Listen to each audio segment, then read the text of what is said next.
Good day and welcome to the Royal Canadian Artillery Museum. It is very, very hot. But today we are in Shiloh, Manitoba. We're going to take a look around this museum. As far as I can tell, the museum is kind of, it's got an indoor and an outdoor portion, so it's sort of broken up. And it is hot, hot, hot, hot. That's why I went to the wide brim hat today. But we're going to take a quick look around the outdoor pieces, and then we'll move into the building, which is right over there.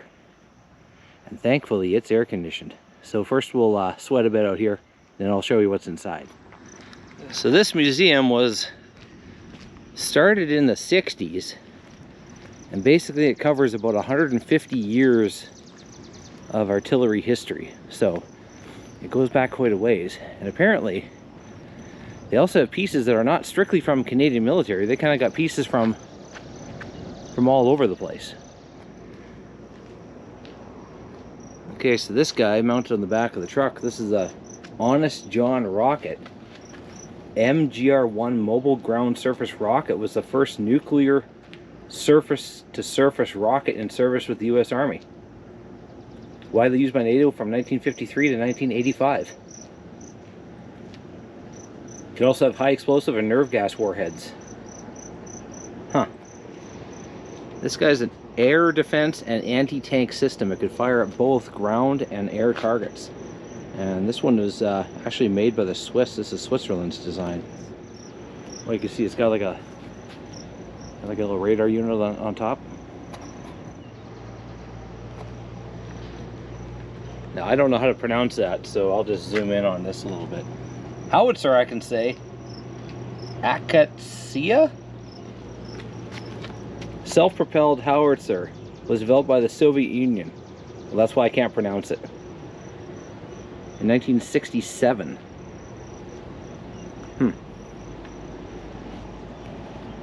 This is a much smaller guy. What's this guy? I'll just stand right where the barrel is. Let's just look right down there. Self-propelled gun. The Abbott. It was able to move across water, having flotation screen which could be fixed around the hull. Huh. British Army in 1965, so I guess this is the British guy. But I guess it was somewhat amphibious with some modifications. We're guessing anti-aircraft. We are not military experts, but yep. AA gun, developed in the late 50s.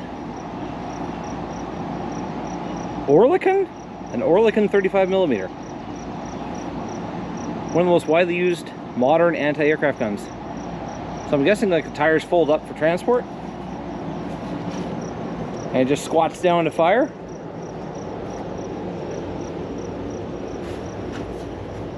Now, this guy's just a trailer, but it's a, what is it? You said a radar system? Yeah. Control system.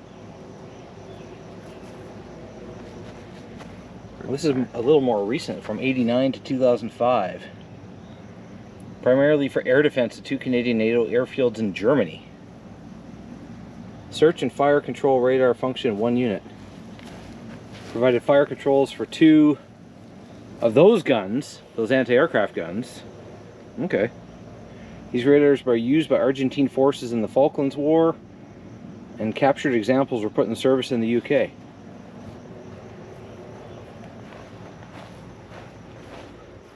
I can already tell there's going to be way too many pieces here to include and everything, but we'll take kind of a pass-by look. And if you want more details, I guess you got to show up yourself and take a look. But like you can see, like it just goes around. Like they just have them parked on the curbs, and it goes kind of all around the outside of the building, all around the property. I'll try and show a few of something that catches my eye. Okay, so this one, just as an example, this is something World War I era. This is a 6-inch howitzer in 1915. Replaced the medium howitzer. It was the first gun to use the Asbury breech. One motion to open the breech, increase the rate of fire. 3,633 of these howitzers have been produced by the end of World War I and fired over 22 million rounds.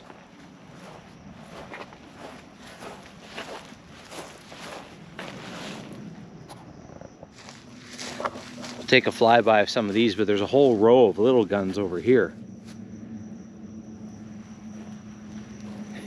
I'm not gonna try and pronounce that one. I'm guessing, is that German? Panzer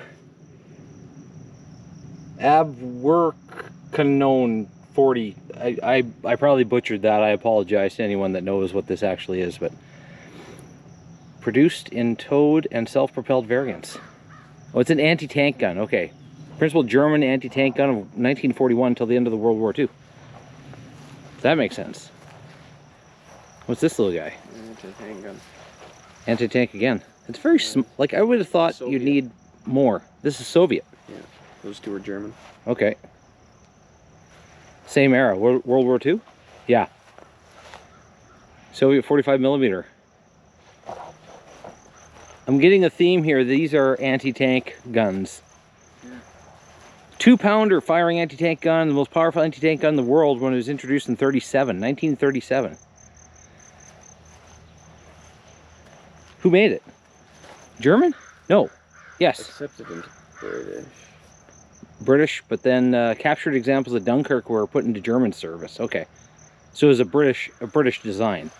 Although by 42, penetration increased to 54 millimeters at 1,000 yards. So it's no longer sufficient to defeat German tanks. Ah. So this one didn't have enough punch by the end of the war.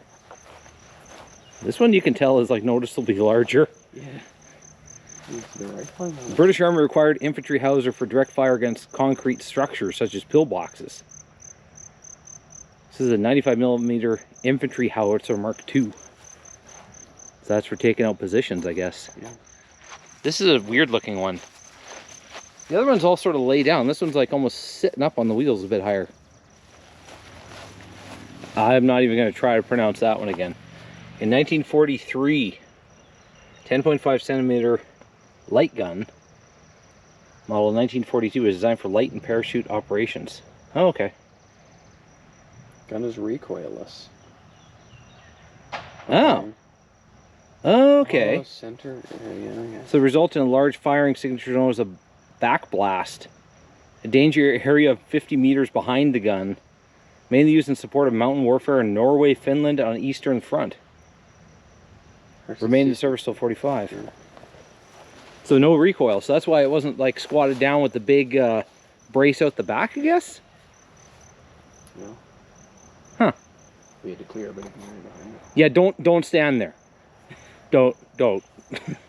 Oh yes. This one's on wooden wheels. That it is. Here is this. Quick firing 4.7 inch Mark IV. Designed for naval forces and fortress use, was not popular with the gunners as it's awkward to move and difficult to operate. Used from 05 to 19. Like 1905. Yeah.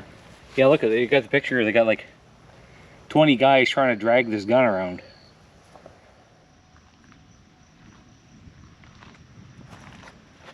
So this is a German one, 1935.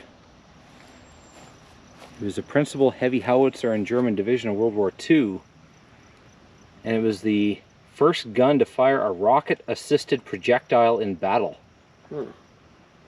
Gun used in all theaters throughout World War II, remained widespread service throughout the Cold War in Finland, finally retiring a modernized version in 2007.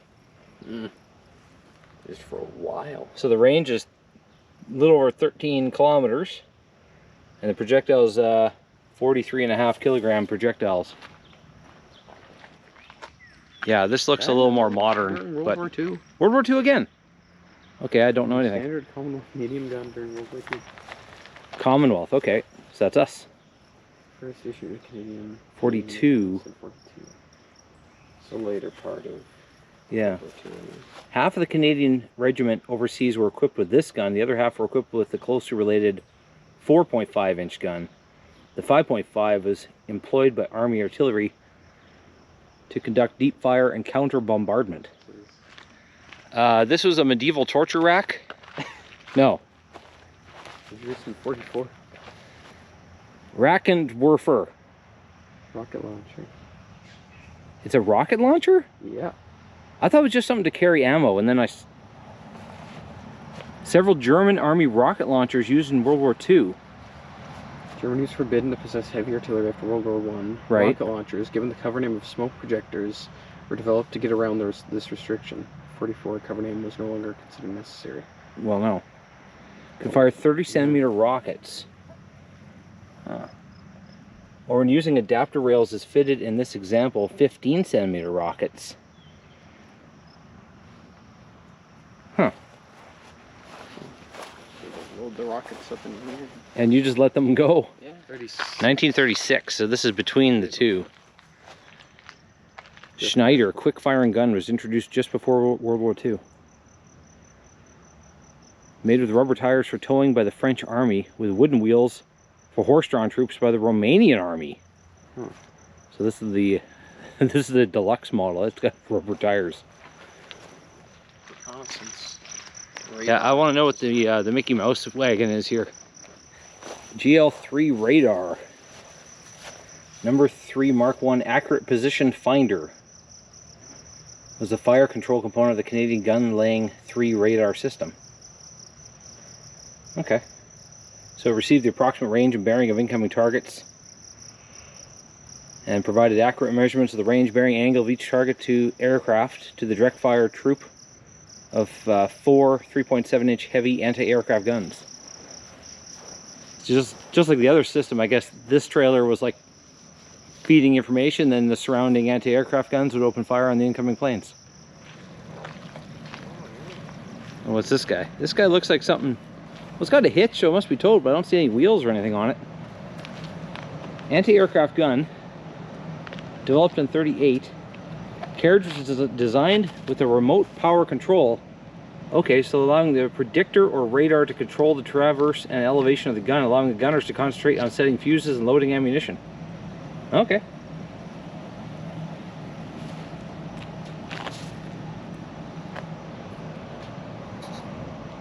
So it was like partly remote controlled. So that's about the outdoor component of the museum. So we're gonna move indoors. So if you want to check out the museum proper, check out part 2. But this is just the outside of the museum part. So these pieces are all out, sort of all around the property. And next we'll move indoors where there's air conditioning, and we'll show you in there. They got a lot more pieces. Thanks for watching. Bye.